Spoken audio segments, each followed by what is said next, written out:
પ્રકરણ 7 નવી નવાઈનો સરઘસ. વિદ્યાર્થી મિત્રો, આ એક નાટક છે જેમાં વિવિધ પ્રાણી પાત્રો દ્વારા મિત્રતાની શોભાયાત્રા કાઢવામાં આવે છે. નાટકના સંવાદો ખૂબ જ માર્મિક અને રસપ્રદ છે, જેનો હેતુ પ્રાણીઓ દ્વારા માણસોને સંદેશો આપવાનો છે.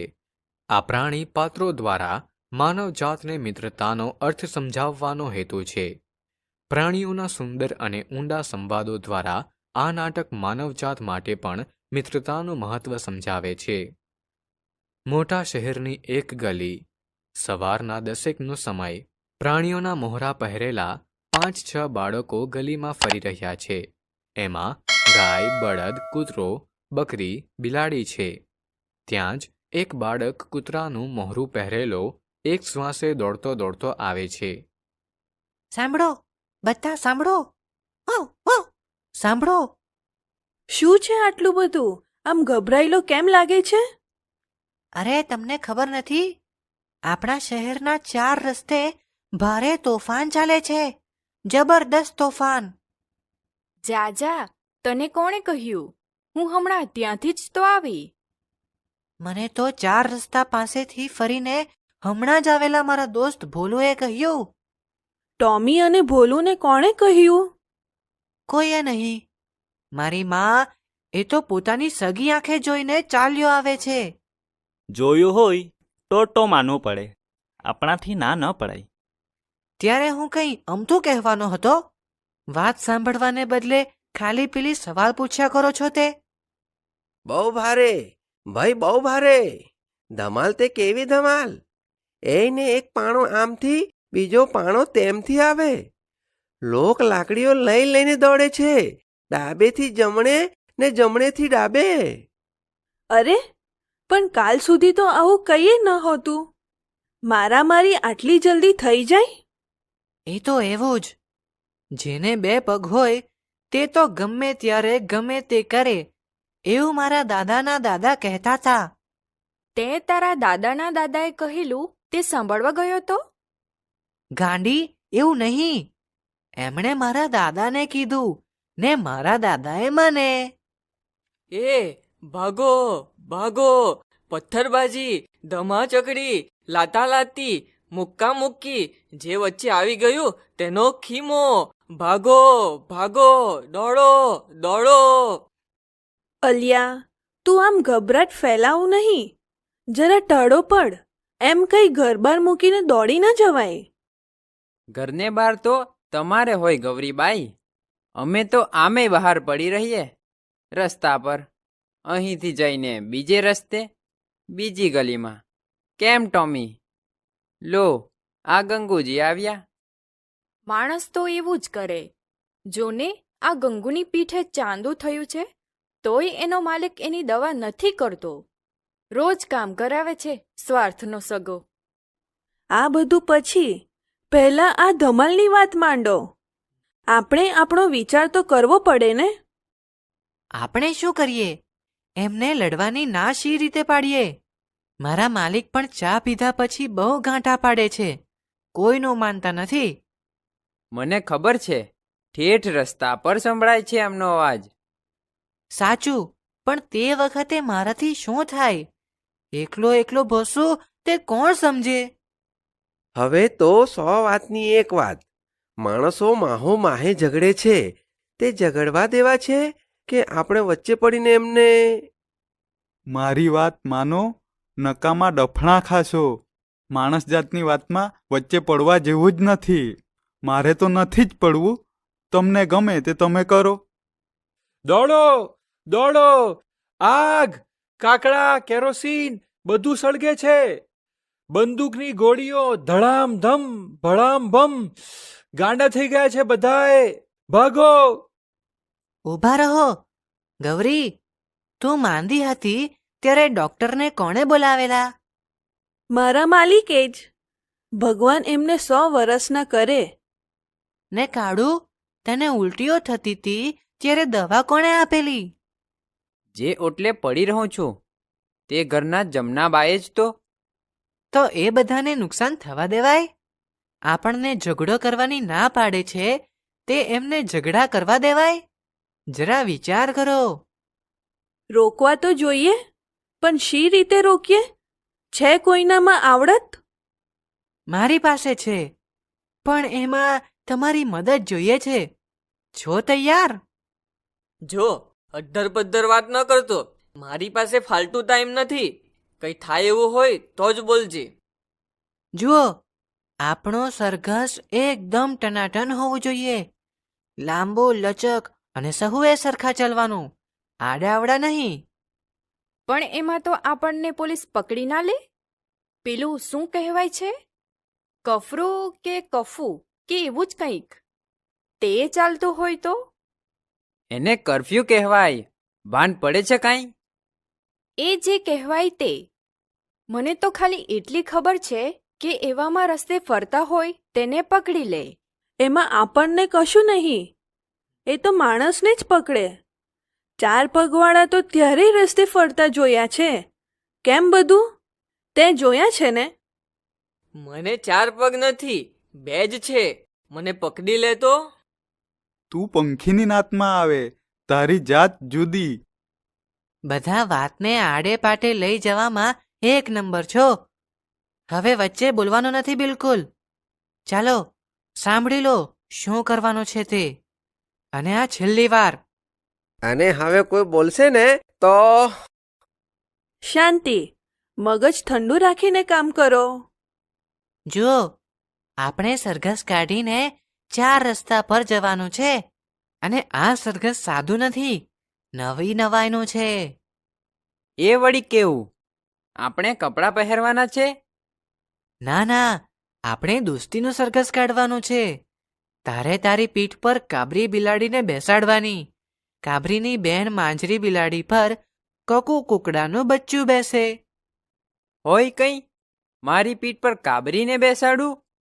બિલકુલ નહીં. એ તો સાવ નકામી છે. નકામો હશે તું. મને તો એ લોકો ઘરમાં રાખે છે અને દૂધ આપે છે. એમને ત્યાં ઉંદર હતા, તે કોણે કાઢ્યા? મેં કે તે? મને જેમ તેમ કહે છે. આ ઘડી ખબર પાડી દઉં છું. સમજે છે તું કંઈ? પોસી ક્યાંની? ઝાડ પર ચડી જઈશ પટાપટ. તને આવડે છે ઝાડ પર ચડતા? આ શું લડો છો બંને જણ? તમે પેલા રસ્તે મારામારી કરતા માણસો જેવા થઈ ગયા. ચૂપ બેસો બંને. હા, તો હું શું કહેતો હતો? કાળુ કૂતરાની પીઠ પર કાબરી બેસે અને માંજરીની પીઠ પર કક્કુનું બચ્ચું બેસે. એમ જ ભોલું ઉંદરની આખી પલટણ બિલ્લીઓ પાસે. એમની અડખે પડખે ચાલે, જરાય ગભરાયા વિના. આપણે ખુશાલ ખિસકોલીને પણ સરઘસમાં આવવા કહી શકીએ. ને અમે બધા શું કરીએ? તમારે અમારી સોસાયટીમાં પેલા મોટા મોટા વરુ જેવા કૂતરા છે ને, તેમની બાજુમાં ચાલવાનો. ના બા, મને તો એમાં બહુ બીક લાગે. એ તો બહુ જબરા, જમ જેવા દોડી આવે. એક દિવસ દરવાજાની બહાર જરા ઘાસ ખાધું, તેમાં ભો ભો કરીને મને એવી ડરાવી કે હું તો દોડી દોડીને થાકી. પણ આ સરઘસમાં એવું કશું નહીં થાય, તેની ખાતરી હું આપું છું. પછી કંઈ? જો કશીએ ગરબડ થાય તો મારી જવાબદારી. પછી તે તારું કહેલું બધા માનશે? કરવા જેવું કામ માથે લેનાર આગેવાનનો બધા માને. વાત તો સાચી. ટોમી આપણો આગેવાન. આગેવાન એટલે? લે, એટલી ખબર નથી. આગેવાન એટલે છેટે જાણે એમ કે આગેવાન. ચાલો, વખત બગાડવાનો નથી આપણે. ત્યાં મોટી ધમાલ ચાલે છે અને અહીં આપણે અમથી પંચાત કરવા બેઠા છીએ. હવે બધાને ભેગા કરવાની જવાબદારી લેવાની છે. ભોલું ઉંદર પાસે કોણ જશે? કાબરીને જ મોકલો ને. ના, એને સમજાવવાનો છે. એટલે કાબરી નહીં, બંની બકરી જશે. નહીં તો કાબરીને જોતા જ ભોલું દરમાં પેસી જશે અને પછી બહાર નીકળશે જ નહીં. કાબરીને પાછળ રાખીને હું ભોલુને સમજાવીશ. અને અમારા વાડામાંથી ગાય, ભેંસ, બળદ બધાએ આવશે. હું આ ઘડીએ જઈને વાત કરું છું. એક ખાનગી વાત કરું. અમારા ઘર પાસે એક વાડી છે. ત્યાં દરમાં મોટા સાપ રહે છે, નોળિયા પણ છે. એમને સરઘસમાં આવવા કહીએ તો? અલિયા ગાંડા, સાપ તે આપણા સરઘસમાં આવે ખરો? અને એને જોઈને ભોલુની ફોજ અને કકુના બચ્ચા કચ્ચા ઊભી પૂંછડીએ ભાગશે. ભાન છે કંઈ? પણ કકુની બાતમી છે તો જોરદાર. જરા વિચાર કરો, સાપની બાજુમાં ઉંદર અને એની બાજુમાં પાછો નોળિયો. ઉંદર પાસે બિલાડી અને એક બિલ્લી કાળું કૂતરાની પીઠ પર. વાહ ભાઈ વાહ! માણસની શી હાલત થશે આવો સરઘસ જોઈને? થશે હક્કા બક્કા. માણસની હાલતની પંચાત છોડ. એ લોકો એકમેકને મારવા લીધેલા દંડા અને પથરા લઈને ક્યાંક આપણી પાછળ પડશે તો? હા ભાઈ, જરા વિચાર કરજો. માણસનું તો ભલું પૂછવું. જુઓ, જો ડર ગયા સો મર ગયા. મને માણસની ભાષા આવડે છે. એમના હાવભાવને પણ હું તો સમજું. જો આપણને જોખમ હશે તો હું 2 વાર ભો ભો બસીશ, અને જો કશું જોખમ નહીં હોય તો માત્ર પૂંછડી હલાવીશ. મસ્ત વિચાર છે. ટોમી હોશિયાર છે. ચાલો, હું તો બધાને સરઘસનું કહેવા આ ચાલ્યો. અમે પણ. અને હું એ ચાલો ચાલો. નવી નવાઈના સરઘસમાં ચલો. 15 મિનિટમાં બધા એકઠા થઈને 4 બત્તી પાસે આવી જાઓ. શું સમજ્યા? જલ્દી કરવાનું. જલ્દી, ફટાફટ. વધારે વાર તો તને લાગે છે બધાએ કામમાં. ડોકી હલાવતો ને અટકી અટકીને ચાલતો તું જ ધીમો છે. તું તારું સંભાળને કકુ. ગયે મહિને કેટલીય વાર સવારે બોલ્યો ન હતો કુકડે કૂક. બધાને મોડું થયું હતું તારે લીધે. 15 મિનિટ આવી માથાકૂટમાં જ નીકળી જશે. તમારે માણસોની મારામારી અટકાવવી છે જ નહીં. હવે કામે નહીં વળગો તો હું જ અહીંથી જતો રહીશ. ચાલો પોતપોતાની ફરજ પર. ચાલો પોતપોતાની ફરજ પર. ચાલો ચાલો, બધા તૈયાર છીએ. અરે, આવું તો કોઈ દિવસ જોયું નથી. અલ્યા, સાચું જ છે કે સપનું જોઈએ છીએ? માન્યામાં નથી આવતું. ના ના, છે તો સાચું જ. આંખ સપનું નથી જોતી. એ જો બિલ્લીની બાજુમાં ઉંદર ને સાપની બાજુમાં નોળિયો. અલ્યા ગજબ થઈ. અને પેલું મરઘીનું બચ્ચું તો જુઓ, બિલ્લીની સોડમાં. અને કૂતરાની હારોહાર બકરીનું બચડું. કેવું ઝીણકું ને રૂપાળું. જરાય ડરતું નથી. આ લોકો તો જરાય લડતા નથી. લડતા તો નથી ને પાછા કેવા સંપીને જાય છે. બિલાડી ઉંદરને નથી મારતી ને કૂતરો બિલાડીને નથી મારતો. નોળિયો ને સાપ કેવા સાથે ચાલે છે. જાણે દુશ્મનાવટ કેવી ને વાત કેવી. ને આપણે લાકડી લઈને એકબીજાના માથા ફોડીએ છીએ. અરે રે, શું કળજુગ આવ્યો છે. કળજુગ નહીં, સતયુગ કહે. આ જો તો પ્રાણીઓ કેવા હળી મળીને રસ્તે સરઘસ કાઢે છે. જાણ્યું છે આવું કોઈ દાડો? શીખો શીખો, સંપ શીખો પ્રાણીઓ પાસેથી. તે પહેલા તું પથ્થરો નીચે ફેંકને. હાથમાં લીધો છે તે. લે, આ નીચે ફેંક્યો. લો, આ નાખ્યા હેઠે લાકડીને પથરા. લડતા શરમ આવે છે આ પ્રાણીઓને જોયા પછી તો. હા લ્યા, કૂતરો બિલાડીને ઉંદર નથી ઝઘડતા, તે આપણે તો જાણે એમનાથી એ ગયા. શું જોઈને શેખી કરતા હતા કે અમે તો સૌથી અક્કલવાળા અને સૌથી ડહ્યા. ચાલો, લડાઈ ઝઘડા આજથી બંધ. અરે રે, કેટલું નુકસાન કરી નાખ્યું આપણે.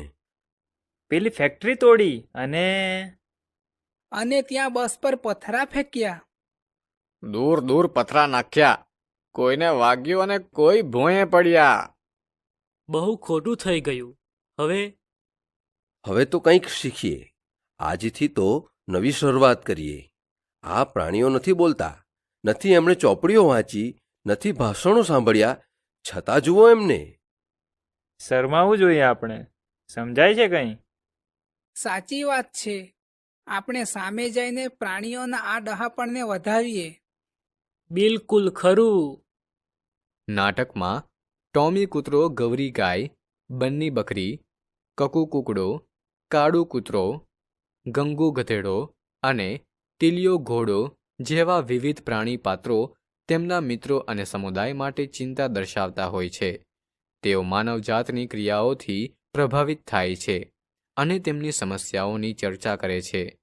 નાટકના સંવાદોમાં વ્યંગાત્મક અને રમૂજનું સરસ મિશ્રણ છે, જે પ્રેક્ષકોને મિત્રતા, સહકાર અને સહઅસ્તિત્વનું મહત્વ સમજાવે છે. માત્ર મનોરંજન પૂરતું નથી, પરંતુ તે બાળકો અને પુખ્ત વયના લોકો સુધી મિત્રતા અને સમજણની સાથે જીવનના મૂલ્યો પણ પહોંચાડે છે.